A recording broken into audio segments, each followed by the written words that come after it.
A fierce and controlling church treasurer killed his wife by driving their truck into a tree at 84 miles per hour just hours after she demanded a separation as she was not able to handle his voracious sexual demands. A court heard. Tracy Walters passed away after making a spell of calls to cops regarding sex-obsessed husband Ian in the days leading up to the M1 accident, which include one that morning. Jurors were played motorway surveillance video of the moment 51-year-old Walters veered the pickup truck into trees on an embankment as they came back from a make-or-break holiday. Walters is said to have intentionally steered his 4x4 off the M1 motorways as he went back from the journey in the Yorkshire Dales with his wife Tracy. The trial heard how Walters, who as well worked as a driving instructor, was very angry at that moment as his wife had demanded a divorce. The couple, who tied the knot 2012, was said to have been in a troubled relationship,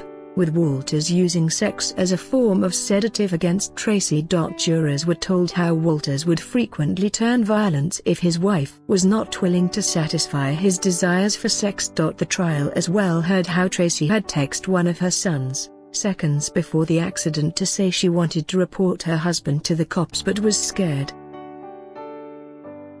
Opening the hearing at Leicester Crown Court, Charles Miskin QC stated that Walters had deliberately smashed the vehicle as he wanted to show Tracy who was in control. The pair, who met through their jobs when Tracy worked as a driving instructor, was going back to their home when the fatal accident happened. The jury was shown surveillance footage of the L200 minutes before it steered onto an embankment close to junction 22 of the southbound carriageway in March 2014. The hearing heard how the truck plowed through shrubbery before hitting the tree, which left Tracy, 48, with serious injuries. She was flown to the hospital but passed away 2 days afterward in spite of putting on a seatbelt and the deployment of the airbags. Mr. Miskin stated that tests disclosed prior to hitting the tree the black Mitsubishi was traveling at between 74 and 84 miles per hour. The car, which isn't thought to have braked, was as well airborne for a moment after hitting a concrete wall, the hearing was told. After the accident,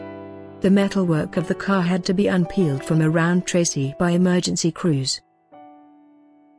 Mrs. Walters told paramedics, "I am dying," and blacked out before she could be airlifted to a medical facility. She passed away 2 days later. Relatives had spotted bruising while Tracy had texted her sister all through the holiday telling the couple's squabble. The trial heard that during their trip home Mrs. Walters texted her son from the passenger seat of the vehicle requesting him to arrange for cops to be waiting when they reached their home. It had that the L200 truck left the southbound carriageway at Radby, close to Leicester, just 12 seconds after Mrs. Walters got a reply from her son. The car hit a concrete box housing gantry messaging equipment and was airborne before finally coming to a rest adjacent to a tree 160 feet from where it left the road. Mr. Miskin stated that Walters' unquenchable sexual hunger was one of the principal problems in the breakdown of their 18-month marriage. Walters, who suffered serious injuries, was afterward flown to Coventry's University Hospital. Mr. Walters suffered brain injuries and numerous fractures and spent 1 month in the hospital before he was allowed to go home in mid-April. 2 months later he was then charged with killing his wife.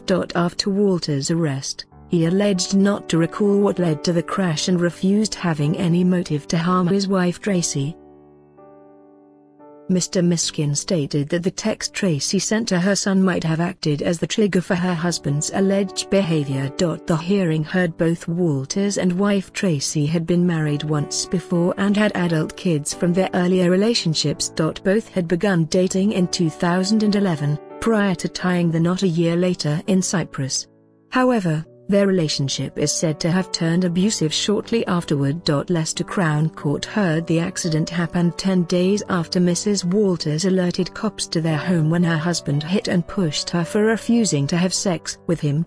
Cops interviewed Walters, and he confessed he was angry as his wife had refused him sex but didn't arrest him. The jurors were told that the couple had been away to try and deal with their problems, but that the holiday hadn't gone to plan. Mr. Miskin stated that Walters risked his own life and limb in the accident, and might have planned to kill himself, but must as well have forecasted that Tracy could suffer life-threatening injury or even death.